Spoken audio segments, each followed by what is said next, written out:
Hey y'all, it's your girl Lady J, and we are here with another cooking challenge. Today we're doing burgers. Just hands. Just hands.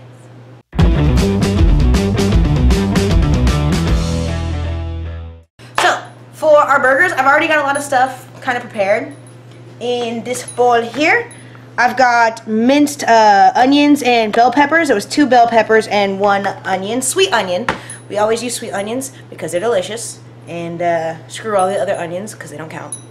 And over here I've got my ingredients ready to throw in with the meat and the veggies.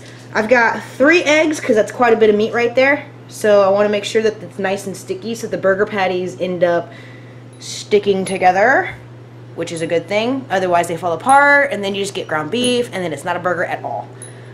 We also have crackers, which I'm going to crunch up and throw in there with the meat as well. Kind of does the same thing as the eggs do. Gives it a little bit of extra stick, but it never hurts to add a little bit of extra crunch. Plus, these are the delicious Ritz crackers with their buttery flavor. It's gonna just, I don't know, to me it enhances the flavor of the burger. You do what you want.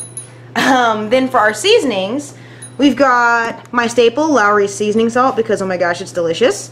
We've got garlic powder, another staple for us. By the way, guys, garlic is incredibly good for you. If you didn't know, it's great for heart health, circulation, all that good stuff. So throw a little garlic in your life. And we're also going to put some A1 steak sauce in there as well, just to give it that little bit of a kick. And I don't have it out here, but we need pepper. Let me grab that. Pepper! Okay, cracked pepper. Just gonna start cracking some of this pepper. Jimmy crack corn and I don't care. Jimmy crack corn and I don't care. I'm sorry, I'm done. I'm done. That was bad, I know. I don't know, maybe at some point I'll just do an episode where I sing. So I'm throwing some of this pepper in there. Probably gonna need more than that actually. So just, it's a lot of meat. It's going to be a lot of seasoning, so that's going to be fine. Some of the more astute of you may have noticed I am not currently wearing my wedding ring. That's because fairly soon here, I'm going to be digging my hands in this, and I don't want meat hands on my ring. If you see one of my earlier episodes, I had meat hands on my ring. It's not cool. I probably need to go take that in to get clean, but you know, whatever. Flowers! Again, you don't want to use too much of the garlic powder on anything you're cooking because it's got a lot of heavy flavoring. For the vegetables, the bell peppers and the onions, I did mince them instead of slice them because I wanted them to be as fine as they could be, so that it doesn't interfere with the bondage of the burgers. If they were too thick, then whenever you put the burgers in the pan, you try to squish them down, keep them flat, they might end up like breaking apart and they won't be very cohesive. You want to avoid that. That top did not do what I thought it was going to do. I should have looked at it first. Just a little bit more. And so there's that. Now I'm going to throw in these eggs. I'm only going to do 2 eggs at first because I don't know that I'm really going to need all 3. But depending on how sticky my burgers feel after just the 2, I may or may not add an extra 1 in. Yeah, I'm not great at breaking eggs, so I get a bit of a mess. Some paper towels are for. Don't worry, I will totally wash my hands later. I know the eggs have salmonella and all that terrible goodness in them. I'm not gonna die, probably, maybe. I don't know. I've been doing it this way for years, and I'm still here. Yay! And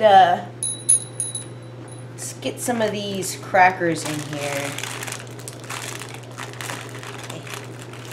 It's just gimme. Just get a handful and break them up. I feel like I'm crunching and crushing my enemies between my fingers. This is what you get for being mean to me! Now get in the bowl! And I'm gonna eat ya. Yeah. Probably 2 more. I'm gonna start mixing all this together with my hand. It's very cold. It's very, very cold. But when you're mixing it all, you want to make sure that the meat is basically coated with everything else. You want a fairly even consistency throughout. It sometimes takes a minute, and if you are cold sensitive like me, can sometimes even freeze your hand a little bit. So there's that. That's not the fun part. Eating them is the fun part. That's when we all get happy. And we're back. So I've got this nice and bonded now. I will say this. I had less meat than I thought. It's about 1.5 pounds, and I thought I had like 2 or 3 pounds. So there's too many veggies in here. So if I had known that it was only 1.5 pounds of meat, I probably would have done like 1 bell pepper and half an onion. But, oh well. I did end up using the 3rd egg, and I put some more of the crackers in.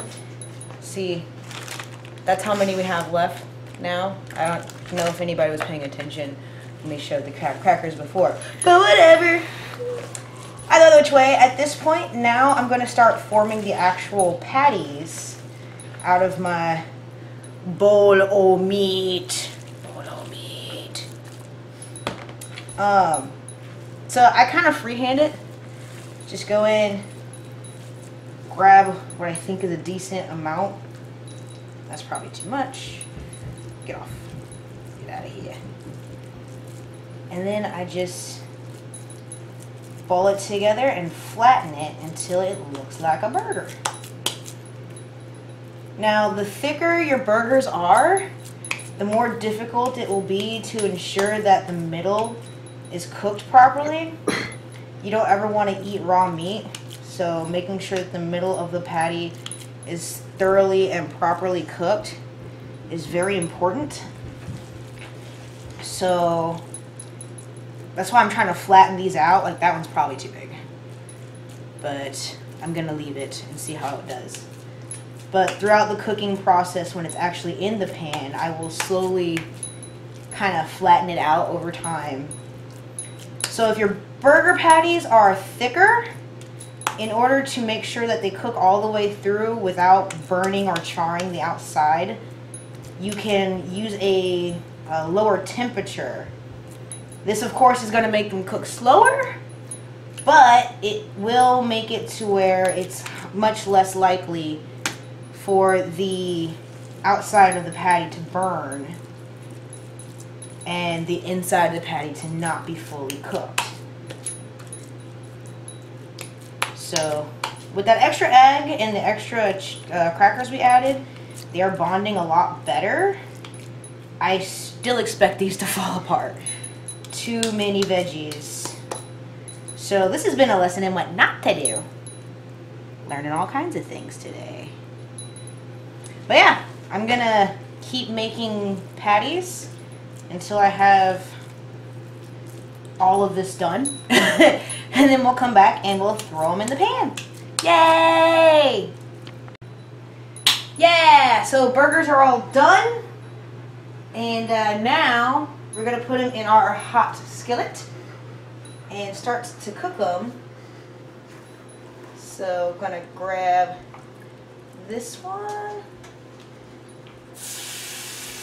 Just put them in there. Don't be like me, don't be a coward. Now for burgers, I don't use old oil because the patties will produce the oil themselves. That one's gonna look weird. It's fine. I try to put 4 in here, but sometimes it doesn't always happen because there's not enough room if the patties are too big.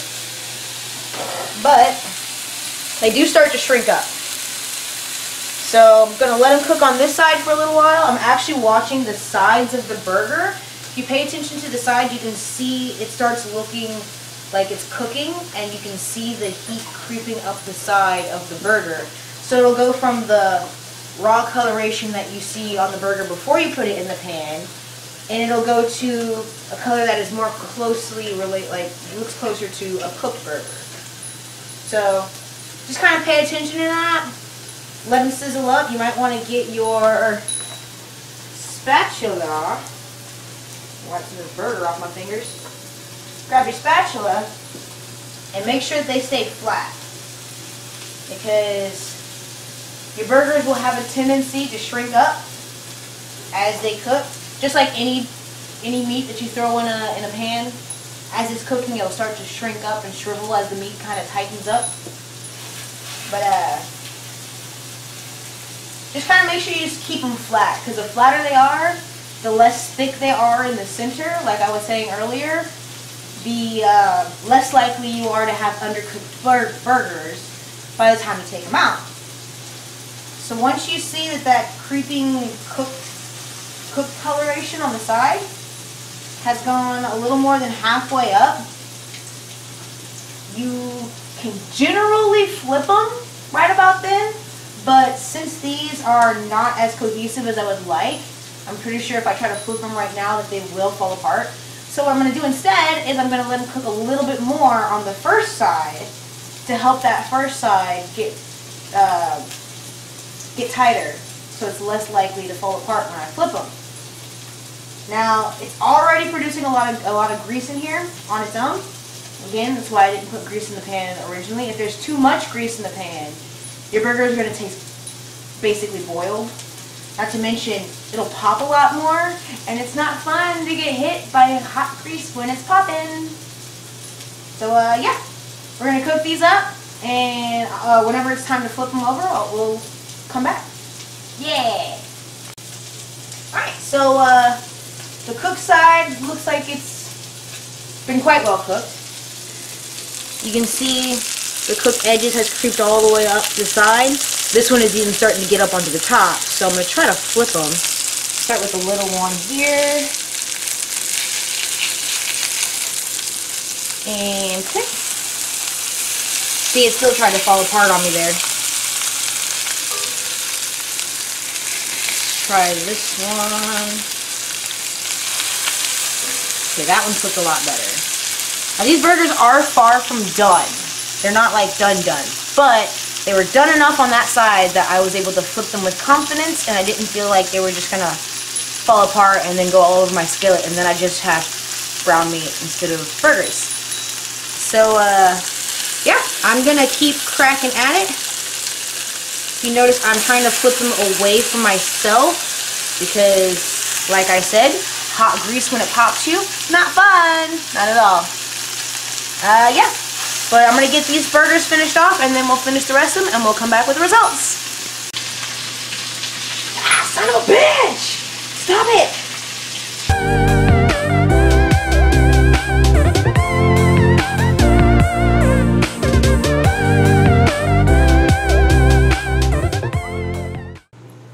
Burgers are done!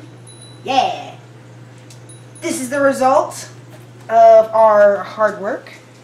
And they smell good, and they look good. So the way I was able to determine when the burgers are ready to come out of the pan was I just used the spatula, flattened them down a little bit. If they felt like too squishy in the middle, I meant they were still pretty much raw in the center. But if you squish it with the spatula and it's got some resistance, some tension, it feels a little tight, it's pretty much ready to go. So I'm gonna test this little one. It's literally like meat. Open it up. You can see it's cooked all the way through. And I'm gonna put that in my mouth. Mmm. Yes. So it's got a little bit of sweetness from the sweet onions. And I can taste the Lowry's coming out and the bell pepper coming out very well as the A1 steak sauce. That was genius. Thank you, Mick the Knife, for letting us know about that. And the bell peppers are adding an interesting little crunch in there every now and then. That is not at all unpleasant. It's pretty delicious, and you can taste it's like they still kind of taste a little fresh as well. So it came out really, really good. So that's been the video. Thanks for watching. Like and subscribe. Leave a comment below. Tell me what you want me to cook up next. And yeah, that's it. Jigar out.